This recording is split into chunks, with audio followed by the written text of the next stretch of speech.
அனைவருக்கும் என்னுடைய அன்பு வணக்கம். பெரும்பாலும் எல்லோரு வீடுகளிலுமே குறைந்தது ஒரே ஒரு குளவி கூடாவது இருக்கும். ஏன் குறிப்பாக இது வீடுகளில் கூடு கட்டுது. இந்த குளவி வீட்டில் கூடு கட்டினா நம்முடைய முன்னோர்கள் அந்த வீட்டில் இருக்கக்கூடிய திருமணமான தம்பதிகளுக்கு குழந்தை பிறக்கும் அப்படின்னு சொல்கிறாங்க. அது ஏன்? இந்த குளவி கூடு கட்டக்கூடிய மண்ணில் விசேஷமான சக்திகள் இருக்குது அப்படின்னு சொல்லப்படுது. அது எப்படி? மேலும் இந்த குளவி கூட வச்சு பல்வேறு விதமான தாந்திரிக விஷயங்கள் செய்யலாங்களாம். அது என்ன மாதிரியான தாந்திரிக விஷயங்கள், அதுலேருந்து என்ன மாதிரியான பலன்கள் கிடைக்கும்? இந்த குளவி கூட்டில் அப்படி என்ன விசேஷமான சக்தி இருக்குது? நான் உங்கள் சீனிவாசன் தமிழ்ச்செல்வி மணி.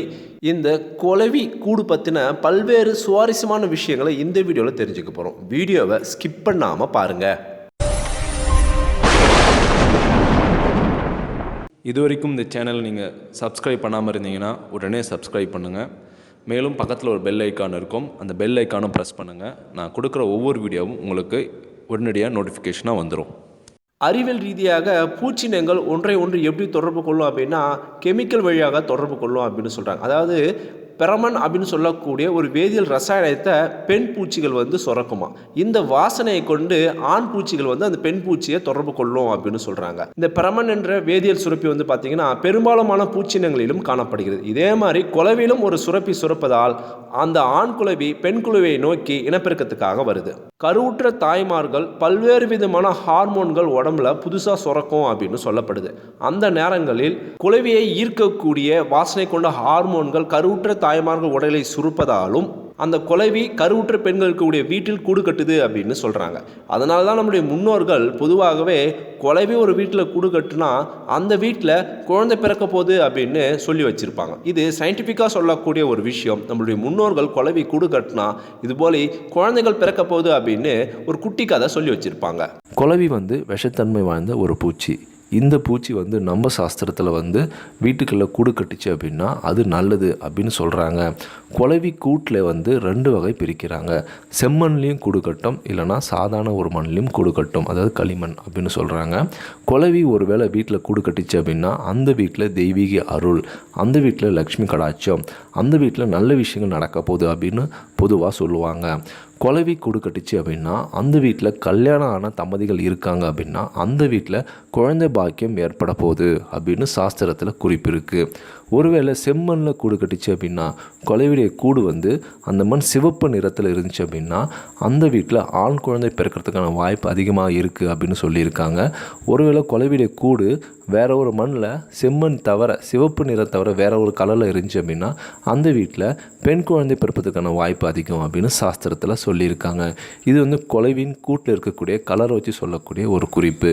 குளவி வீட்டில் கூடு கட்டுது, அதனால் என்ன பலன் அப்படின்னு பார்த்தீங்கன்னா அந்த வீட்டில் இருக்கக்கூடிய பொருளாதார பிரச்சனை முடிவுக்கு வரப்போகுது அப்படின்னு அர்த்தம். குளவி கூடு கட்டினா நன்மை தான், இருந்தாலும் குளவி விஷத்தன்மை வாய்ந்த ஒரு உயிரினம். அதனால் குளவி கூடு கட்டினாங்க அப்படின்னா அந்த இடத்துல குழந்தைங்க போகாமல் நீங்கள் பார்த்துக்கணும். இல்லைனா குழந்தைங்க இருக்கிற இடத்துல அந்த குளவி வந்துச்சு அப்படின்னா நீங்கள் அதை விரட்டி விட்டுடணும். சரி, குளவி கூடு கட்டிடுச்சு. குளவி கூடு கட்டினா வீட்டுக்கு நன்மை ஏற்படும். அந்த கூட்டில் அப்படி என்ன ஸ்பெஷல் அப்படின்னு பார்த்தீங்கன்னா அந்த மண் இருக்குது இல்லையா, குளவி கூடு கட்டுற மண் மனிதர்கள் கால் தடம் படாத ஒரு இடத்துல தான் எடுத்துகிட்டு கூடு கட்டும் அப்படின்னு அறிவியல் பூர்வமாகவும் சரி ஆன்மீக குறிப்பிலும் இருக்குது. அந்த மண்ணில் அந்த அளவுக்கு ஒரு மருத்துவ குணமும் மகிமையும் இருக்குன்றாங்க. குளவி கூடு பார்த்திங்கன்னா 1 வருஷமோ 2 வருஷமோலாம் இருக்காதுங்க. ஒரு குறிப்பிட்ட காலகட்டம் வரைக்கும் தான் அது கட்டின கூட்டில் இருக்கும். அதுக்கப்புறம் அது வேற ஒரு இடத்துக்கு இடம்பெயர்ந்துடும். அப்படி இடம்பெயர்ந்ததுக்கு அப்புறம் குளவி கூட்டில் இருக்கும்போதே அந்த கூட்டை கலைக்கக்கூடாது. அந்த கூட்டை விட்டு குளவி வெளியே போனதுக்கப்புறம் அந்த மண்ணை நீங்கள் நல்லா பொடியாக்கி விபூதியில் கலந்து நெத்தியில் பூசி வந்தீங்க அப்படின்னா உங்கள் மேலே இருக்கிற கந்திஷ்டியும் உங்கள் வீட்லேயும் உங்கள் மேலே இருக்கிற எதிர்மறை சிந்தனைகளும் எதிர்மறை கதிர்வீச்சுகளும் எதிர்மறை விஷயங்களும் வெளியே போயிடும், உங்களை விட்டு நீங்கிடும் அப்படின்னு ஒரு சாஸ்திர குறிப்பு இருக்குது. மேலும் அந்த குளவி கூட்டில் இருக்கக்கூடிய மண் சில மருத்துவ குணங்கள் இருக்குது. நான் மண்ணை சாப்பிட சொல்ல, அந்த மண்ணை நீங்கள் நெத்தியில் பொட்டாக வச்சுக்கிட்டீங்க அப்படின்னா உங்கள் உடம்புல இருக்கக்கூடிய சில நோய்கள் குணமாகும் அப்படின்னு சொல்லியிருக்காங்க. மேலும் இந்த குளவி கூடு இருக்கு இல்லையா, அது வந்து விசேஷமான மண் அப்படின்னு சொல்கிறாங்க. ஏன் அப்படின்னா எந்தவித தீட்டும் இல்லாத எந்தவித விஷத்தன்மையும் இல்லாத அற்புத சக்தி படைத்த மண் அப்படின்னு சொல்லப்படுது. இந்த மண்ணை வைத்து பல்வேறு விதமான தந்திரம் தாந்திரிக விஷயங்கள் செய்யலாம் அப்படின்னு சொல்லப்படுது. உங்களுடைய தொழில் வளர்ச்சி ரொம்ப கம்மியாக இருக்குது, வருமானம் குறைஞ்சிருச்சு அப்படின்னாலும், உங்கள் தொழில் மீது அதிகமான கந்திஷ்டி ஏற்பட்டிருந்தாலும் அதை தடுக்க முடியும் அப்படின்னு சொல்லப்படுது. மேலும் கணவன் மனைவிக்கிடையே கருத்து வேறுபாடுகள் அதிகரித்து உங்கள் கணவனோ அல்லது உங்கள் மனைவியோ உங்களுக்கிடையே பிரிவு அதிகரித்து இன்னொருவர் வந்துவிட்டால் அதை மாற்றி மீண்டும் உங்களோட இணைந்து வாழ்வதற்கும் இந்த கூடு உதவி பண்ணும் அப்படின்னு சொல்கிறாங்க. இது நம்பிக்கை சார்ந்த ஒரு விஷயம். இதை நீங்கள் முயற்சி பண்ணி பாருங்கள். உங்கள் வீட்டில் குளவி கூடு இருந்துச்சு அப்படின்னா அந்த குளவி கூட்டில் குளவி இல்லாத நேரமாக பார்த்து, இல்லைனா அந்த கூட்டை விட்டு குளவி சென்ற பிறகு அந்த கூட்டை நீங்கள் எடுத்து இந்த செயல்முறை செய்வதன் மூலம் பல்வேறு விதமான நன்மைகள் ஏற்படும் அப்படின்னு சொல்லப்படுது. இது வந்து ஒரு தாந்திரிக முறை, இது வந்து நம்பிக்கை சார்ந்த ஒரு செயல் அப்படின்னு சொல்லலாம். இந்த குளவி கூட்டை நீங்கள் எடுத்து ஒரு தாமால் தட்டில் வச்சுக்கோங்க. அந்த கூட்டை நல்லா நசுக்குனீங்க அப்படின்னா பொடி பொடியாக ஆகிடும்.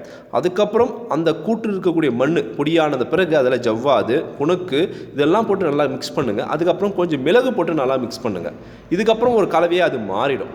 உங்களுடைய குலதெய்வம் என்னவோ அந்த குலதெய்வத்தை மனதார பிரார்த்தனை பண்ணிக்கொள்ள வேண்டும். உங்கள் குலதெய்வம் பெண் குலதெய்வமாக இருந்தால் சிவப்பு துணி, ஆண் குலதெய்வமாக இருந்தால் மஞ்சள் துணி.